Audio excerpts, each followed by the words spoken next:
오늘 요한계시록 18장은 이제 바벨론의 멸망에 대해서 선포하는 말씀입니다. 이 바벨론의 멸망이 꼭 신바벨론, 느부갓네살 왕으로 대표되는 신바벨론의 멸망과 비슷한 언어 그리고 용어로 이렇게 많이 사용되었어요.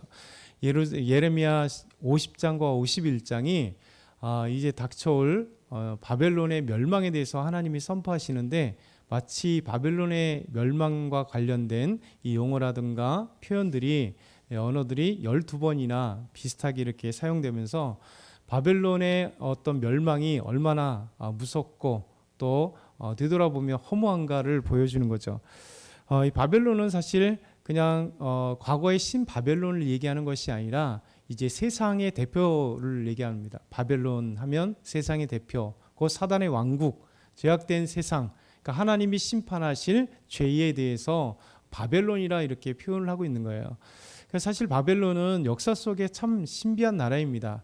많은 사람들이 지금도 역사, 이게 메소포타미아 가장 큰 역사에서 많은 나라가 있어서 사실은요, 수메르 문명부터 시작해서 아수르, 고대 아수르, 또 신아수르, 성경에 나오는 것은 신아수르 제국이죠. 그리고 또 바벨론도 고바벨론이 있었고, 그리고 성경에는 신바벨론이 있었습니다. 그런데 이제 많은 메소포타미아 그 지역에 엄청난 오랜 시간 동안 많은 문명들이 있었음에도 불구하고 많은 사람들이 가장 많이 대표적으로 얘기할 때가 바벨론이에요. 이 바벨론이라 얘기할 때는 신바벨론, 느부갓네살 왕, 아버지가 이제 바벨론 창업했고, 실제 바벨론 나라의 가장 대표적인 왕이고, 그리고 그만 기억하는 느부갓네살 왕, 성경이 기록되었고, 그리고 전 세계를 다 지배했던 제국이 바로 바벨론입니다. 이 바벨론은 사실 전 세계를 지배했을 뿐만 아니라 그리고 짧은 시간에 멸망한 나라가 바벨론이에요. 그러니까 80년 정도밖에 그 왕국이 이루지 못했고, 그리고 멸망하는 과정 속에서도 뭐 치열하게 전투를 벌인 것도 아니고, 왕의 느부갓네살 왕의 저 밑에 왕이 후손의 왕이 그가 이 첩정을 잘못해서, 국가를 통치를 잘못해서, 더더군다나 종교적인 문제를 가지고 혼자 편협되게 따로 바벨론 사람들은 다 원래 바벨론 전통의 신들을 섬기고 있는데 혼자 저 아수르 쪽에 있는 달신을 섬기면서 이 국가의 많은 사람들에게 불만을 사고 있을 때, 저 메데바사가 연합해서 고레스가 올 때 고레스에게 활짝 문을 열어줬어요.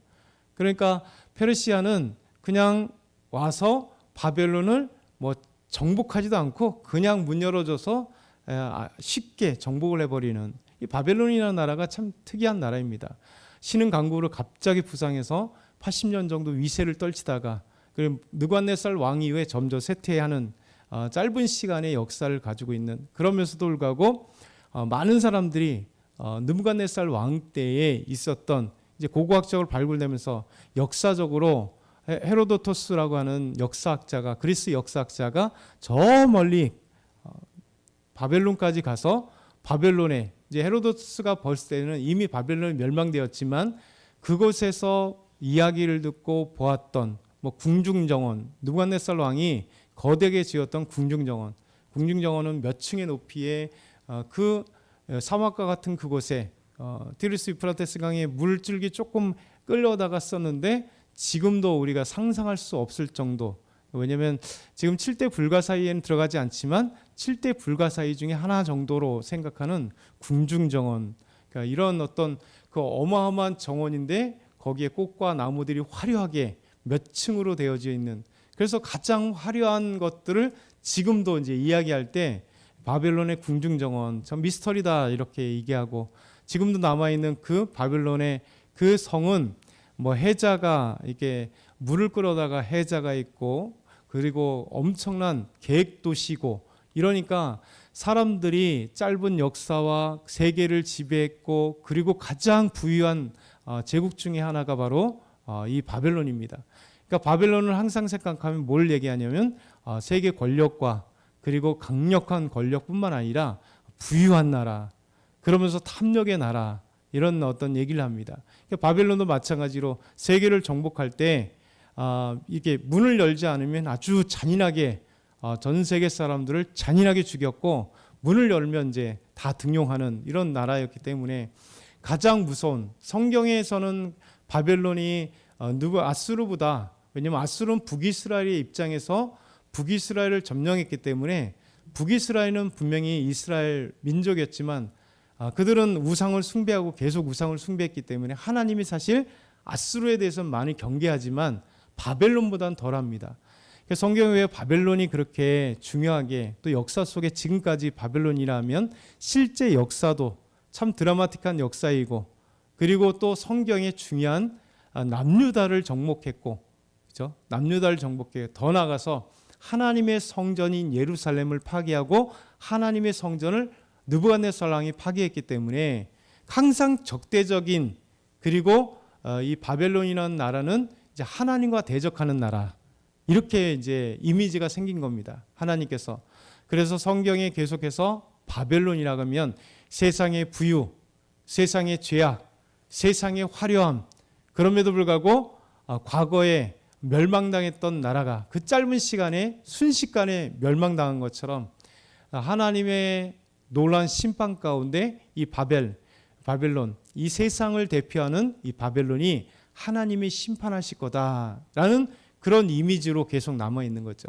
그러니까 성경의 이미지뿐만 아니라 그 이후에 일반 역사적으로, 그리고 이제 성경이 2000년 전에 전 세계에 기독교가 서서히 퍼지고 기독교가 되면서 이제 계속해서 바벨론이라는 나라는 죄악된 세상, 부유하지만 결국 멸망할 세상.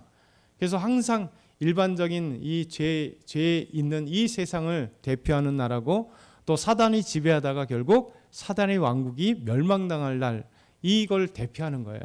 그래서 오늘 하나님께서 이 유대인들의 또 하나님의 시각에 임해서 환상을 보여줄 때, 2000년 전 환상을 보여줄 때 바벨론 하면 유대인들에게 있어서, 또 그리고 이 그리스 로마 사회에서 예전에 헤로도투스에 의해서 그려졌던 그 거대한 나라, 화려한 나라, 부유한 나라, 그런데 역사 속에 사라진 나라, 그러니까 일반적으로도 그렇고 성경의 의미 속에서도 하나님께서 우리 유다 나라를 정복했고 멸망시켰고, 그리고 하나님의 거하시는 성전을 멸망시킨 하나님과에 대해 대적되는 이 바벨론.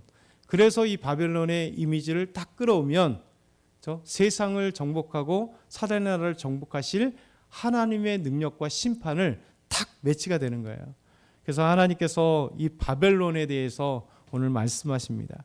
그래서 오늘 말씀 첫 번째가 바벨론의 향락, 그 영광이 이제 떠나간다, 이런 얘기를 하시는 거죠. 우리 14절 한번 같이 읽어볼까요? 14절 같이 읽겠습니다. 시작. 바벨론아, 내 영혼이 탐남하던 과일이 내게서 떠났으며 맛있는 것들과 빛난 것들이 다 없어졌으니 사람들이 결코 이것들을 다시 보지 못하리로다. 저 바벨론이, 이 세상이 탐하던 많은 부유한 것들이, 바벨론 나라가 실제로 탐하던 그 많은 과일들이, 풍성했던 과일들이, 좀 만났던 것들이 이제는 없어졌고 다시는 보지 못할 것이다. 그러면서 15절부터 19절에 보면 바벨론으로 말미암아 치부한 이 상품들의 상인들이 그의 고통을 무서워하며 멀리 서서 울며 애통한다. 바벨론이 상업으로 이게 부유한 나라인데, 정복하고 상업으로 부유한 나라인데, 이 부유했던 상인들이 더 이상 팔지 못하는 거죠. 그리고 바벨론의 그 화려했던 아름다움, 그 부유가 한순간에 없어지면서 그들과 이 무역을 했던 상인들조차도 이제 더 이상 이제 무역을 하지 못하니 상인들조차도 울며 애통하게 되는 거죠. 그러니까 자체적으로 그들과 관계됐던 모든 것들이 슬픔의 현장으로 있는 거죠. 그러면서 화이또다 화이또다 큰 성이여 세마포 옷과 자주 옷과 붉은 옷을 입고 금과 보석과 진주를 꾸민 것인데 얼마나 화려합니까? 그런 부가 한 시간에 망하였도다.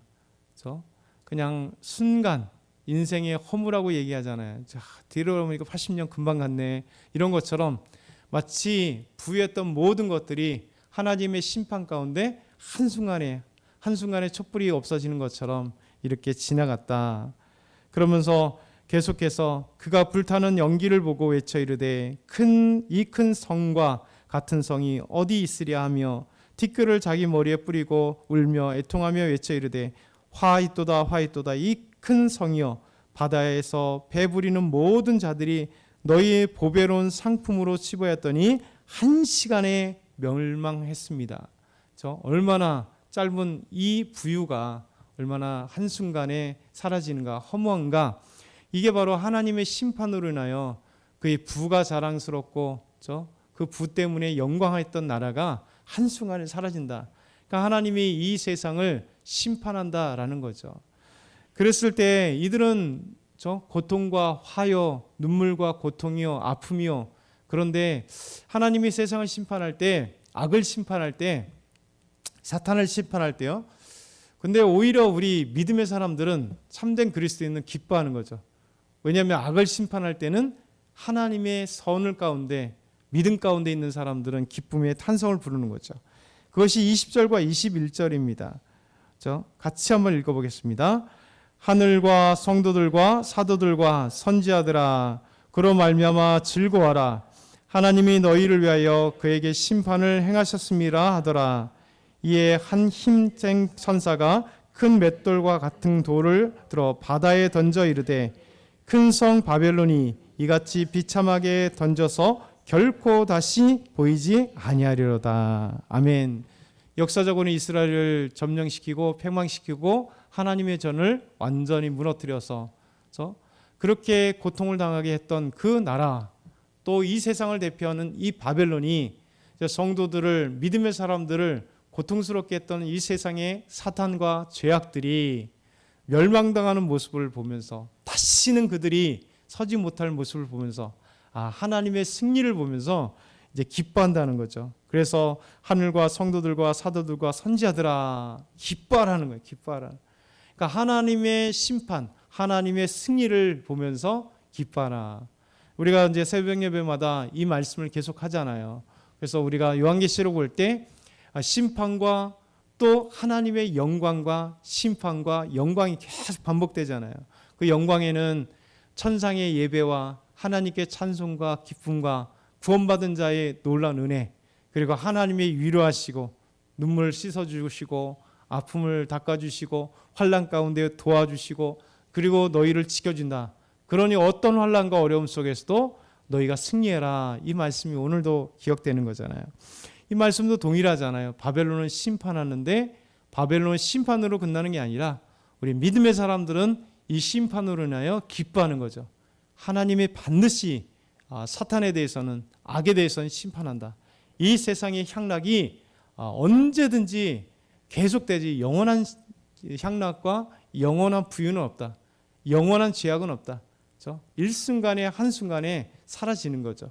우리 눈에는 길게 보이지만 하나님의 시간 안에는 천년이 하루 같고 하루가 천년 같은 하나님의 시간에는 하나님의 계획한 것은요, 세상은 금방 지나갑니다.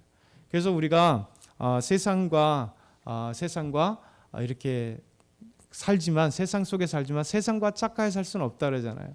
그래서 우리가 계속 세상에서도 우리가 이 세상과 함께 싸우는 이유는, 죄에 싸우는 이유는 하나님은 영원하시고 이 세상은 금방 지나가고 죄는 하나님 앞에 심판받는 것. 그래서 저와 여러분이 오늘도 이 말씀을 기억하면서 하나님께서는 이 세상을 심판한다. 그러나 그때 우리 믿음의 사람들에게는 기쁨의 탄성을 주신다. 오늘도 우리가 하나님의 탄성을 부르짖며 기뻐하며 승리하는 저와 여러분 다 되게 소망합니다.